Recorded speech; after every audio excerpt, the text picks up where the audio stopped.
Working Cows Podcast, Episode 52. Welcome to the podcast that gives producers a platform to discuss and share paradigm-challenging practices. Practices that have increased the effectiveness of their operation and the joy that their families have received from this lifestyle.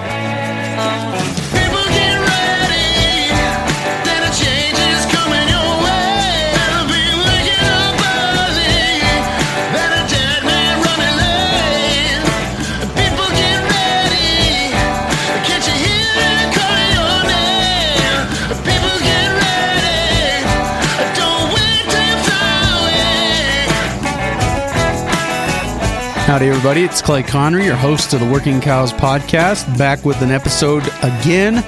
Wally Olson is my guest today. It's an honor and a privilege to have him on. Wally has had lots of experience in ranching, not the least of which was being exposed to the techniques of Bud Williams and his stockmanship and his marketing, and has put those things into practice in his own life and has seen the benefits of those things and has started to now teach some of those principles since the passing of Bud Williams. Tell you something about the character of Wally. He reached out to me after the Brock Terrell episode at workingcows.net/23, workingcows.net/23 if you want to check out my episode with Brock Terrell about improving profitability. Wally reached out to me after that and just told me that he appreciated that episode, which meant a lot to me. One of the cooler experiences I've had as a result of taking on this endeavor of the Working Cows Podcast. He reached out to me to let me know that he appreciated the deal. And I said, an email would have done just fine. He said, I like to reach out to people in the most personal way I possibly can to let them know I appreciated the job that they did. And so that was really a neat experience for me. And since that time, I have been working to get Wally on the show and was able to get that done. So Wally, thanks for joining me on the Working Cows Podcast.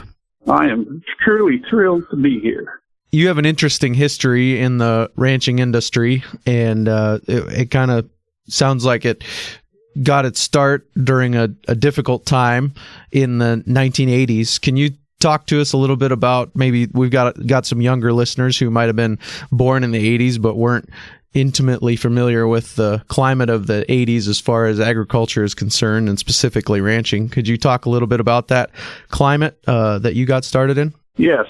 Well, with the 80s, with the ag crisis, that you have to realize that we had the 60s and 70s before that, and it was, in theory, a pretty easy time. I mean, as long as you produce something, there was a pretty good margin there, and you just could get by with production. So consequently, it got to where you could be completely leveraged with beginning government programs. And so consequently, my wife and I started ranching, and we were very completely leveraged. And as long as the interest rates were 5 and 6%, it worked wonderful. And then the 80s came along, and interest rates started going to 18, some people got up to 20% interest rates, and so very good operations went very bad very quickly. Understanding how to use leverage stuff is very critical. One thing that I see in ranching that was a problem there is we had too much stuff invested in stuff that didn't make you money. And like I said, the further you get away from a cow in the cow business, the more trouble you're in. And to be in the cow business, all you have to do is own a cow. You can, other people will do everything else. So you need to understand why you're in the cow business and what your goals are.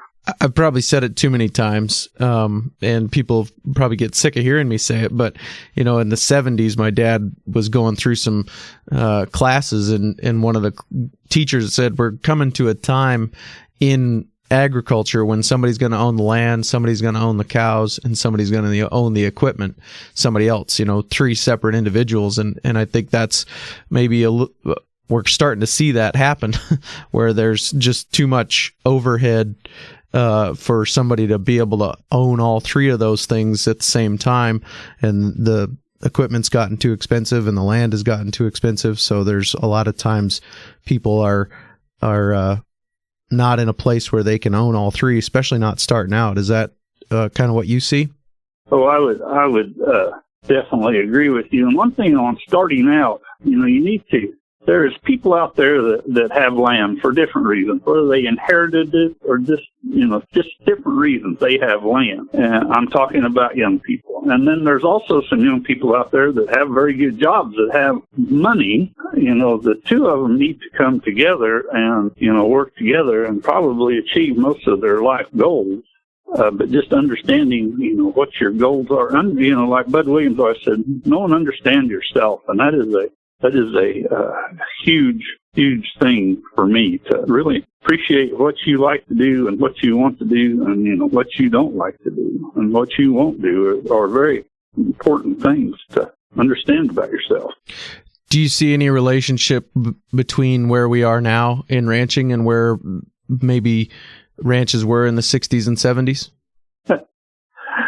Yeah, one thing with like my dear old dad said, when he was 80 years old, he could go out and put up more hay when he was 80 years old than when he was 20. He talks about there was no way when he was 20 years old he could carry $10 worth of groceries out of a grocery store, and when he was 80, he'd just put it under one arm, kind of a deal. We've allowed ourselves to, to me, I just call it prop the cow up. I mean, let a cow be a cow and make her work for it.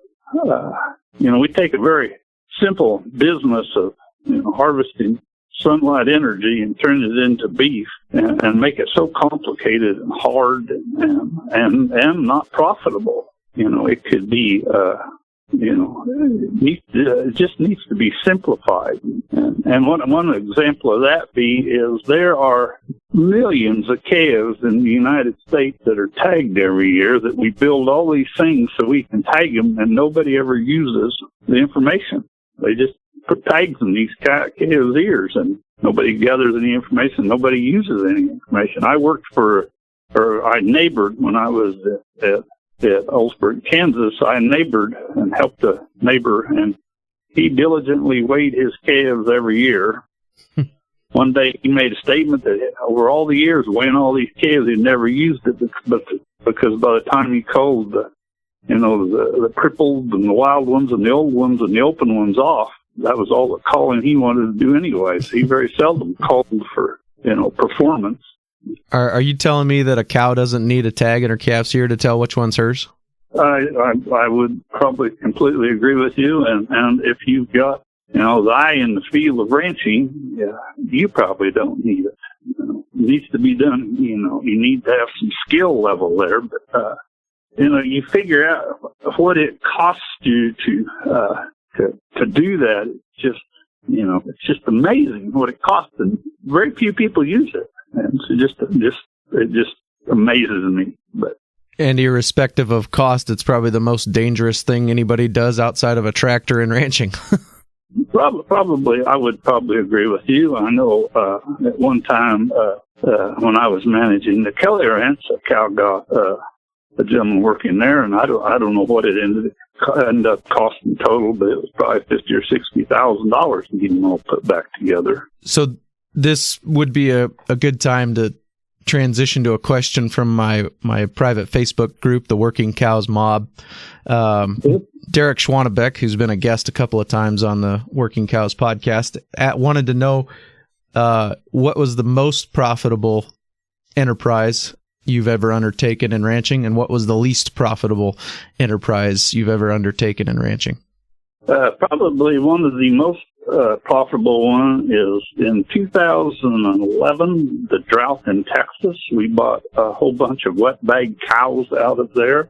It was 2012 we bought them, and we bred them, and we calved them twice, and in 2016 we sold them with their calves, 2014 we sold them with their calves on them. The cows cost about $500, and the cows averaged $2,950. Yeah, that's a good one. That'll work. Yes, that will work. And one thing, bear in mind right now, if you do the relationship in the cow business, just yesterday in La Junta, Colorado, I didn't buy very many of them, but I bought exactly 2 cows, and they cost me $480. One is a 3-year-old cow, and one of them is a 8-year-old cow. But there is opportunities out there. Yeah. And you said the least profitable thing is probably the least profitable thing I was involved in. I have a self-directed checkbook IRA, and you have to, in theory, you have to have supposedly your money invested all the time, and this is after we had a wonderful run up, 2012, 13, 14, 15, and in 2016, I thought I had to have my money invested in that. You had to have it invested in working, and needless to say, these were in stocker cattle that we had in a grow yard, and you got to understand, every so often you get a pen from hell, and this happened to be a pen from hell, and we had a very high death loss, a death bill. They didn't perform very good, and the market dropped. So that was probably the worst deal that I was in. What do you think it's going to take in the next few years for young ranchers that are looking to start out? What are some of the things that they can be doing as they're getting started to ensure long-term profitability and success? One thing is understand that when you're starting out, you have to, you need to have your money just invested in what makes you money, and that is animals. You do not need a pickup, and you do not need a trailer, and you don't need land. All you need to have your money invested in is the animals. Like I said, the further you get away from a cow, or more iron you put on her back, the harder it is to make it work. And to me, in this country, we've got, just like myself, we've got older guys out there that either have land or they have money. We need to come together, flow these operations through. We don't need to sell one out and the realtor gets 6%, and you have to pay taxes and all that stuff, and then the young man has to start out and he pays 5 or 6% for interest, and it just seems ludicrous to me. But we also, both parties have to understand it's give and take. That's where the big crutch comes in, because it's just that we think that we all know the best way to ranch. You got to have compromise. What are some of the give and take relationships that you've seen work in your experience, as far as people who've partnered with other younger people and been able to continue in the ranching industry and help somebody else get their start? One of the biggest things is my guiding. I'm a big proponent of, like I said, I spent a lot of time with Bud Williams, and I'm a big proponent of his marketing and stockmanship and stuff. But I am also a big proponent of ranching profit, and David Pratt, healthy land, happy families, and profitable business is the way I operate. You understand what I'm saying? When I invest with somebody, they have to be improving their land. The family has to be happy, and we've got to have a profitable business. So that's just the three things that I look at. I'm not interested in calf weaning weights, and all the other stuff that we do, because it's proven over and over that you don't get paid for big calves.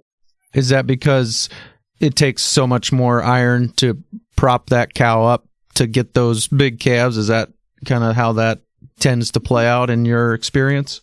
Well, it is the cost, but also the market just literally doesn't pay you for it. I have sat over at Joplin, Missouri, in the spring when grass fever is going, and I have watched ranches sell their calves out, and I've watched buyers buy them. And, over there in mid-March or late February, a 500-pound steer calf is the number one animal to buy to go to grass in the Flint Hills. And I have watched, ranches sell their calves. The 500-pound calves will come in and they'll sell for, say, $500, and the 600-pound calves will come in and they'll sell for $490 per head, $10 less. And I just don't understand it. If you go back and figure out when you pass over 450 pounds, to me, is the optimum calf to produce. And because your costs are such that it's the cheapest calf for you to produce. Now, I'm not saying that you cannot take that calf, and if the market's willing to pay you to put weight on it, that you keep that calf and continue to put weight on it. Your cost structure says that when you go over 450 pounds, you are getting into a very gray area, whether it's profitable. And besides that, producing a 450-pound calf is easy. You do not have to be calving in the middle of winter. It just amazes me how hard we work at stuff. I got a couple of follow-up questions on that then. What age do you usually find those 450-pound calves being? How old are they? When were they born? When are they being sold? I have found now a May or June calf. You understand what I'm saying? Yes, sir. We'll reach that about, in December or something, when if you're not pushing them real hard. And you're moving that calf. It's easy to have the cow in condition to calve, to breed back. It's, she's, you don't need many facilities to calve her out. And also you're moving her into that calf into a lot better market. Sure. And then the second, follow-up question that I have is, how do you go about determining whether or not the market's going to pay you to put weight on that calf? It's the market today. If you have a 450-pound calf, you see how many dollars it is to move that calf up to 500 pounds, and you take those dollars and divide it by 50 pounds, and you come up with the value of gain. And you just look at the value of gain today, because that's the only market that you know. Very you understand good. What I just said there? Yes, sir. Yeah. Yep. Absolutely. Yep. Very good. Value of gain based on the market today. Yep. And you just, if it's telling you, if the market's saying to put the weight on, go ahead and carry it down the road. And if the market, is not, just sell the calf. And what are some of the methods of putting the weight on that you've seen turn good profit? I mean, are you talking lock them up, keep them out on grass? What are you? Well, whenever, to me, when you lock one up, you are just bringing on lots more problems. I'm a big proponent of grazing, because you can just, it's just cheaper. I mean, you just have less risk there and less problems there. And one thing, if you watch just like one day I spoke at before Kit Farrow's sale a number of years ago, and it showed in La Junta, Colorado, if you had a 500-pound calf in November and you put it on grass, and just gained it a half a pound a day and sold it the next spring, I can't remember the numbers, but it made a very good return. If you took the same calf and put it in a grow yard and it weighed 800 pounds coming up, it just ate your lunch, because everybody was wanting that 525 or 50 pound calf, in March, and nobody was wanting that 800 pound feeder animal in March. So, gain, you need to, Bud Williams always talked about value of gain, and he's not talking about weight gain so much. It's just total gain in the value of the animal. And that's what you need to be looking at. Very good. What are some of the other principles that can help someone develop a marketing plan that will continue to help them analyze whether or not they're going to be a profitable business? The one thing that I am just adamant on is that you track your inventory value. And I'm talking about whatever you have. But basically in the cow-calf business, there's in the marketing, there's inflation and deflation going on. And that's just the market going up and going down, which you do not have any control over much. And you just have to maintain your inventory and weather through those things. But there's also appreciation and depreciation that goes on. And appreciation is when the value of an animal goes up, which most of the time a heifer calf from when, she's a weaned heifer calf is most of the time the most undervalued thing in an inventory of a cow-calf producer. And most of the time, the most overvalued animal that you have on inventory is a 5-year-old cow. And if you can capture that appreciation on carrying that heifer calf up to 5-year-old cow and then selling her before the depreciation kicks in as she goes down to being a cull cow, is just phenomenal. Most cow-calf operations are real close to break-even operations because, we do not ever capture that the appreciated value of that animal. And then also we don't have any turnover, which just eats you up. So when you talk about the value of your herd as a whole, are you saying that more than maintaining the numbers, that you should be looking at maintaining the value of the herd as a whole? What you need to do is that every year you need to have, they call them, and you need to have, weaned heifer calves, yearling heifers, bred heifers, first calf heifers, second, third calf heifers, and have a value on that and see how the value of them changes and capture that value before they start tailing off in value. And there's going to be times when it's a better idea to own a certain type of cow because the market is demanding other types of cattle. Is that correct? Well, what I'm just saying is that most of the time the heifer calf, will appreciate up in value, and then the cow will hit her top value, usually around 4 or 5 years old. And then as she starts aging, her value drops off down to cull cow. And it's interesting that a 550-pound heifer calf and an 1,100-pound cull cow are usually about the same value, in total dollars, which it's just amazing. Since I started, I do what I call the cowbell curve, which tracks, the value of a heifer calf, the value of the bred cow, and the value of cull cow, and seeing the difference between the two is how I track it, just to see where I need to be moving it. Because that difference, between a weaned heifer calf and a bred cow has been running up to like $1,000.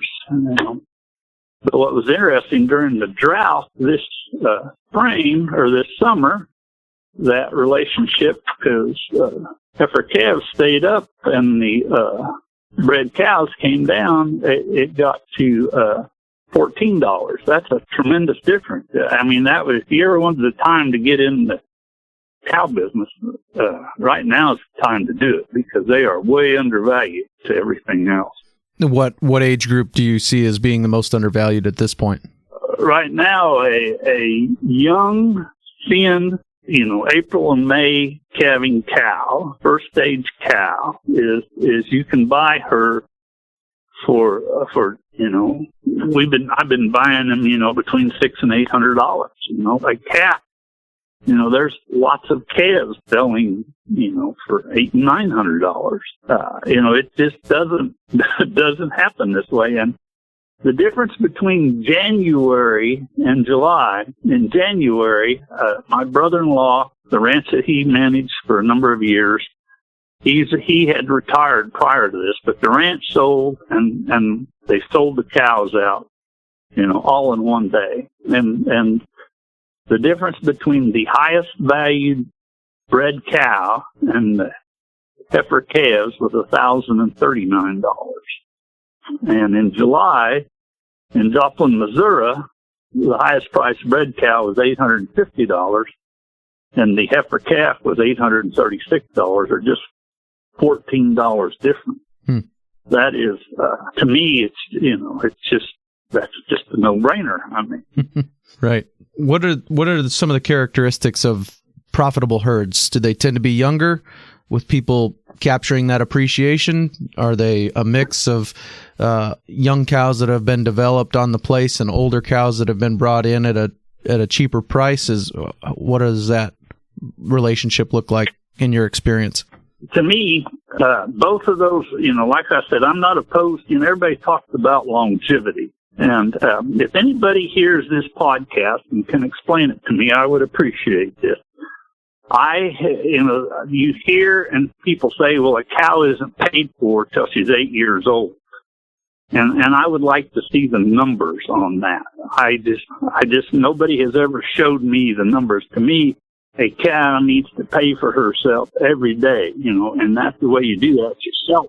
But to me, on longevity, everybody goes on about longevity, and I have, done studies, or not studies, but taken people's inventories of their herd, and 75% of your cows are 5 and younger, 20% are 5 to 10. And 5% of the cows are over 10 years old. And, they talk about those bonus calves, and you talk about longevity. Everybody talks about their one cow that had 20 calves, and she's 22 years old, which is wonderful, but it's tough to make a living on one cow. Which, to me, what you need to do is you need to understand, what are you going to do with the fallout of your cow herd? I mean, you just need to, figure out how you're going to market the fallout. And everybody thinks that an open cow is just the end of the world. And, the open cow is the opportunity to sell her, to create cash flow, to go on and do something else. And a lot of people say, well, you're nothing but a damn cow trader. And I said, I'm nothing but a good cow trader. You're a poor cow trader, because do you own the cows you started with? No, they're gone. So you traded them off, or they died. And, it makes a lot of people mad, but, I'm trying to, point out to them where the real profit centers, to me, is in a cow herd. Everybody's got paradigms, and they talk about out-of-the-box thinkers. Well, there is no out-of-the-box thinkers in this world. We're just in different boxes. And everybody is right in their box. And as soon as you learn that, figure that out, you can have a lot better conversations than just doing battle. Can we talk about the profit centers a little bit? What are these? Sure. What are some of those that you see, and how can we capture value in them? To me, you need to develop a marketing plan. You understand what I'm saying? Understand, you need to have relationships so can market animals.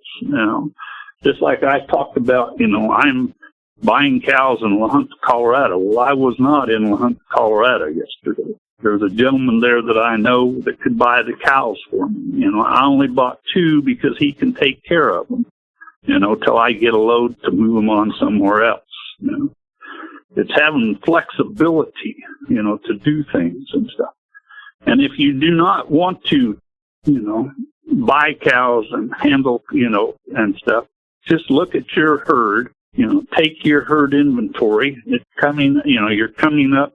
This, weaning time is a very good time to be doing this, and go through it and say, what is the most overvalued and what is the most undervalued? This is probably one of the first times in a long time that's going to say, well, you need to be selling those heifer calves and, keeping the cows for another year. I don't know that for sure, but, it sure could be. But look at the value of them, and then just always, it's just like investing in the stock market. You sell the overvalued, bring in more undervalued. It's just investing.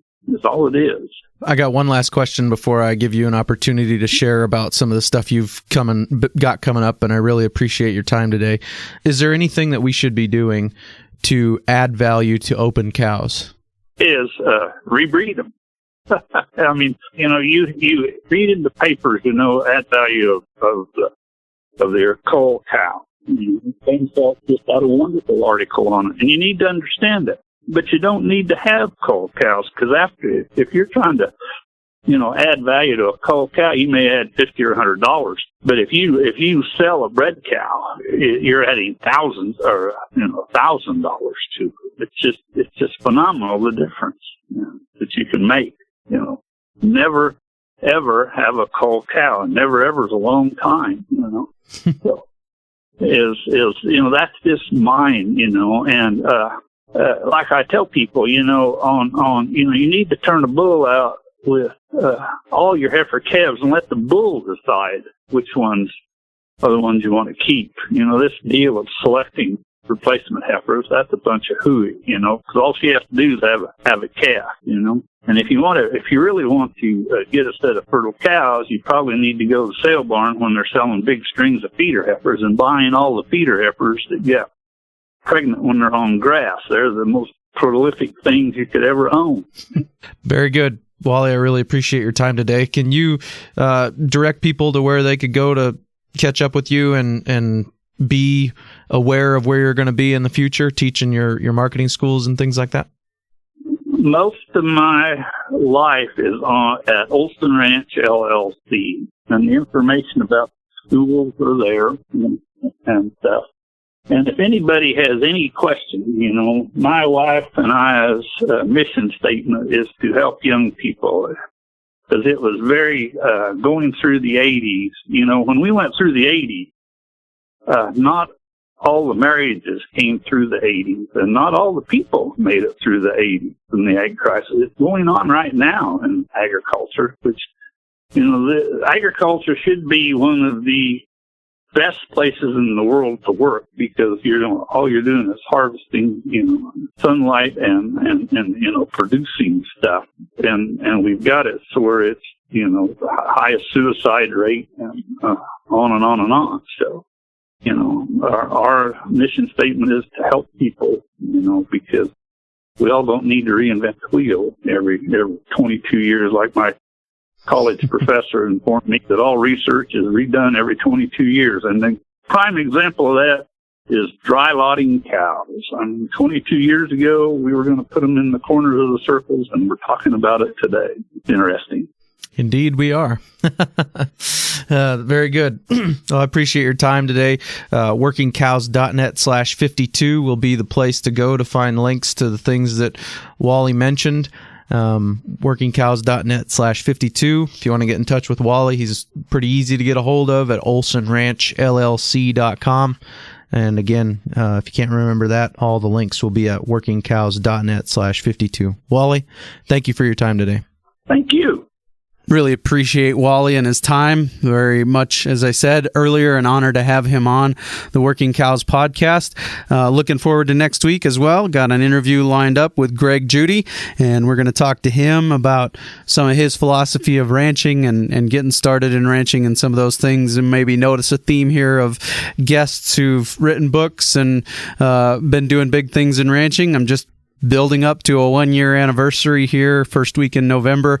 Got a little bit different episode, or maybe a lot different episode planned for that first week in November.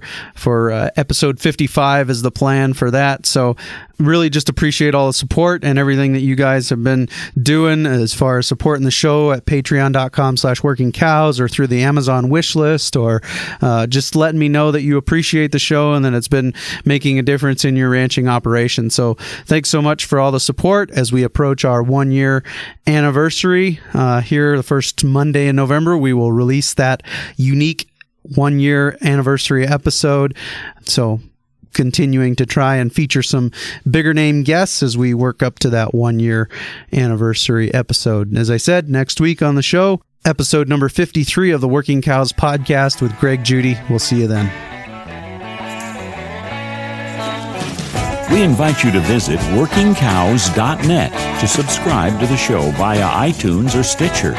You'll also find detailed show notes pages, resources from our guests, and the industry leaders who have influenced them. For more ideas on putting your cows to work for you in a more profitable way, tune in next week.